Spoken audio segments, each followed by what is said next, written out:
The Justice Ministers claim that President Kibaki ignored his advice and that of the Attorney General flies in the face of what the head of Civil Service, Ambassador Francis Muthaura, had told the parliamentary committees probing the head of state's nominations. In an exclusive interview with Citizen Television, Mutula said he and other legal experts had advised the president that the nomination should be advertised and processed through the Judicial Service Commission. Again, my predecessors and others went to the president and advised him, you are president. Ignore all this. Appoint. The nominations row has stalled the appointment of a new Chief Justice who was supposed to be in office in 6 days' time, as according to the new constitution, the current office holder's term must lapse on the 27th of this month, that is, this coming Sunday. But this now appears a most unlikely eventuality. So, in the light of this, the question is posed, will such a development give rise to a constitutional crisis? The fact of the matter is that it is not going to be the first time Kenya not to have a substantial Chief Justice. Mutula, however, says that the process of appointing the next Chief Justice must be considered procedurally and must of necessity include the Judicial Service Commission.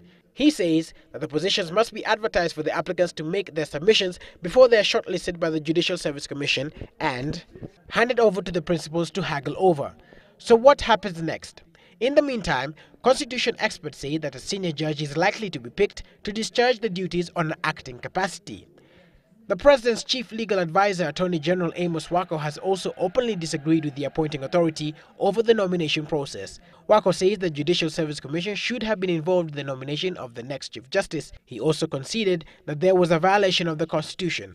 Mutula, on his part, says that the trend of ignoring advice from legal experts should stop, as should the partisan politics currently being played out. The debate that has erupted is the sort of realization that I have always dreamt of, a situation in which the country understands that there will always be debate about the Constitution, and no single person will ever have the last word. The Chief Justice appointment comes at a time when Kenya is pushing for deferral of the post-election violence cases by the United Nations Security Council. Mutula says this latest row will do no justice to Kenya's quest to have the ICC process deferred. If the Security Council were to sit on the deferral application by Kenya, it would not succeed. Because the impression created is that there are some people who want to take the judiciary hostage. In the meantime, President Kibaki chaired a scheduled National Security and Foreign Relations Committee meeting at his Harambee House office. A dispatch from the Presidential Press Service said both Prime Minister Raila Odinga and Vice President Kilonzo were in attendance. Willis Raburu, Citizen Live at 9.